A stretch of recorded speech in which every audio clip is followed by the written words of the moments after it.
I'm always excited when Marques Brownlee makes his Sony videos because I'm curious as to what he has to say. For the most part, in summary, I could say that he thinks that Sony phones, especially the Xperia 1 and the Xperia 5, are enthusiast level phones. And in videos that I've made in the past, I completely disagree with the mindset of thinking that type of hardware is considered an enthusiast phone. Mainly because most of the stuff that he considers enthusiast features are things that used to be mainstream things in all smartphones, or are things that other smartphone makers should adopt, but just choose not to.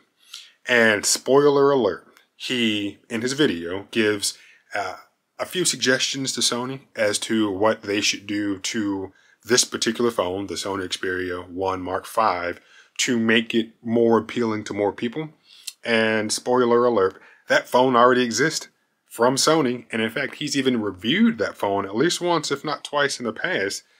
And even with that particular review or those reviews, he still called them enthusiast phones. So it's Sony has this phone that's new.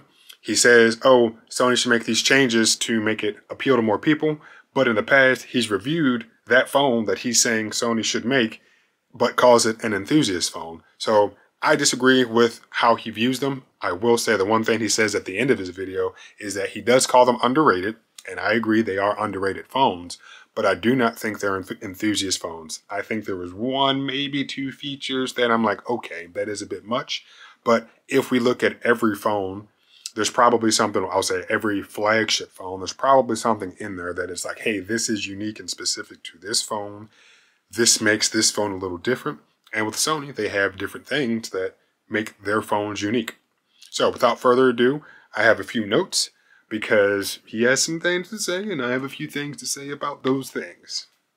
Now, before going any further, I'd like to make it clear that I don't consider myself a Sony fanatic, but I have been using their phones for a while. This right here is the Sony Xperia X Compact, and I got this back in 2016 or 2017. Relatively small phone, but thoroughly enjoy it. And I've been using Sony phones to some extent since. So I've had the Sony Xperia XZ1 Compact, the Sony Xperia XZ2 Compact, the Sony Xperia XZ3, the Sony Xperia 10, the Sony Xperia 5 Mark III, and the last phone that I have right now, or I should say the most recent phone I have, is the Sony Xperia 5 Mark IV. So this is definitely a work of art, and this will come up a little bit later in this video. The first suggestion he gives is cutting down the specs. The Sony Xperia 1 has a 6.5-inch display. He suggests making that a little bit smaller, bringing it down to 6 inches. The Sony Xperia 1 has a 4K display.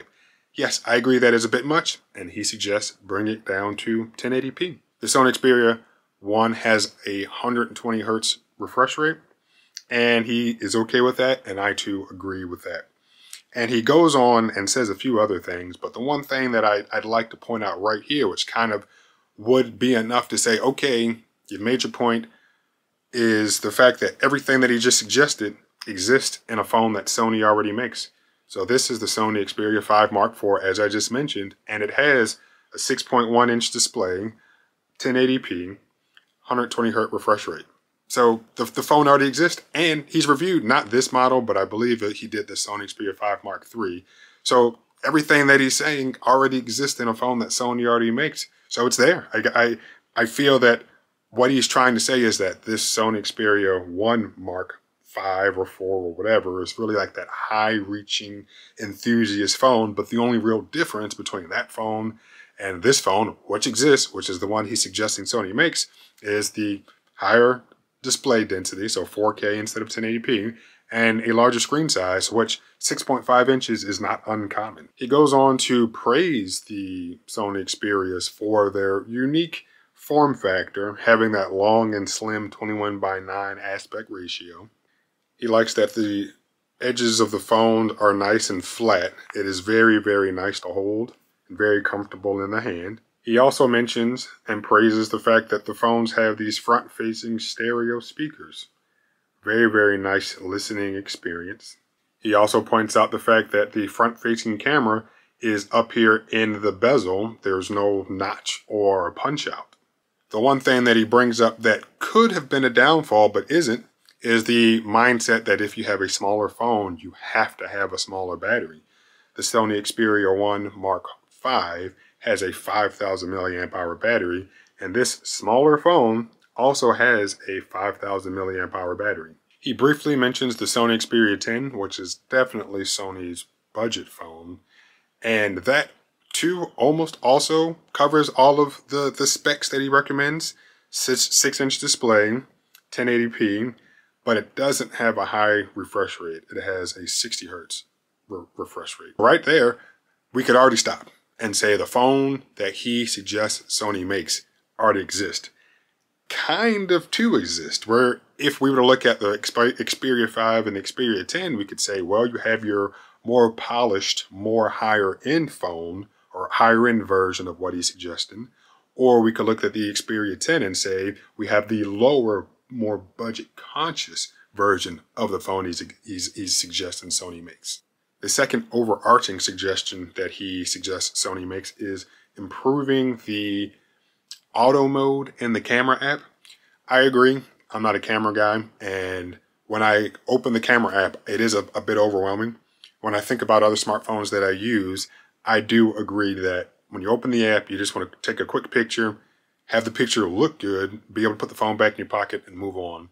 But these Sony phones, they do a good job of having a lot of control. The manual modes are really nice. And if you know what you're doing, then it's a great device. But for people like myself who doesn't really have much experience with actual cameras, bringing it over to a smartphone with that level of complexity just makes it a little confusing. So yes, it's good that everything is there, but please, yes, simplify the auto mode in the camera app. And the last thing that he points out is that Sony does need to treat their phones a little bit better. Frequently, they'll announce their phone sometime earlier in the year and won't release it to sometime later in the year. The amount of time that passes between the announcement and the actual launch is way too much. I agree that time needs to be shortened, and hopefully at some point in time, Sony actually does that. On the tail end of that, something he didn't mention is longevity of support. When you look at Apple, they have got it down. They support their phones for 5 to 7 years. That is great. Looking at Samsung and Google, they support their phones for between 3 and 5 years, depending on what exactly we're looking at. Still a decent amount of time. But with the Xperia, chances are you're only going to get 2 major operating system updates. In terms of security updates, I'm not sure, but 2 major operating system updates just isn't enough if you're paying for this particular device. The retail price was $1,000. For the Sony Xperia 1, the retail price right now, I believe, is $1,400. So to only get 2 major operating system updates, that's not good enough when you're paying that type of money. So they need to work on that. And the last thing I'd like to do is recap on what he said. Looking at the screen, you can see what he recommends Sony should do with the phone to make it more appealing to the masses. First thing he calls out is, yes, keeping a phone that has a headphone jack. Perfect. The next thing he recommends is a phone with a SIM card tray and the option to add additional storage through micro SD. He then says keeping the phone's IP68 rating. Giving the phone a 6-inch display with a 21:9 aspect ratio. Keeping the biometric or the fingerprint reader in the power button. Keeping that dedicated camera shutter button. Keeping the camera in the bezel, and keeping those front-facing stereo speakers. As I mentioned before, that phone already exists. And I don't know if you can hear it in my voice, but I'm smiling because it's like, yes, you know, what you're saying makes sense. All of those things are great, and that phone exists. And I'm not going to go back and review one of or watch one of his older videos, but he definitely says that some of these features are more enthusiast features. Which, if he's recommending them here, how can they be enthusiastic? You know, so it's just like, hey, you know, we all have our own opinions, and this is no knock or shade on him, in particular. But it's just weird hearing some of his opinions this year compared to some of his opinions last year. So, in closing, definitely like to say I'm happy that he's at least giving Sony phones some attention, but I'd also have to say that, you know, take some of it with a grain of salt, like you do with anybody else's opinions, and say that, hey, if you're interested in a Sony device, this thing is great. And even though it's not my primary phone, I am looking forward to the Sony Xperia 5 Mark V, which will be announced and released sometime later this year. Because this thing, it's a work of art. And I gotta say, every time I turn it on, again, even though it's not my main device, one thing that I thoroughly enjoy, in addition to everything that he said, is that the screen is absolutely stunning. And I could try to record it, but trust me, the camera that I'm using here just wouldn't do it justice. Knowing that it's able to produce, I think, 1 billion different colors, you see it. You'll watch something on this. In fact, just looking at text like I'm looking at right now, it's like, man, this is good.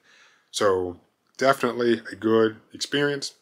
And I hope that he continues to give Sony attention. And I hope that Sony at some point does start appealing to the masses and maybe getting their phone in carrier stores, or bringing down the price of the phones. That would be nice if this thing started at like $700 or $800. He did say that he will recommend a phone starting at $600 to $800 range, which brand new, this is too expensive, but the Sony Xperia 10 does start in that range.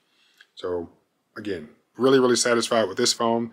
Satisfied with his review, or maybe first thoughts. I'm not exactly sure how you would classify that video, but at some point in time, I hope that you, the viewer, get your chance to experience what Sony is able to do with their smartphones.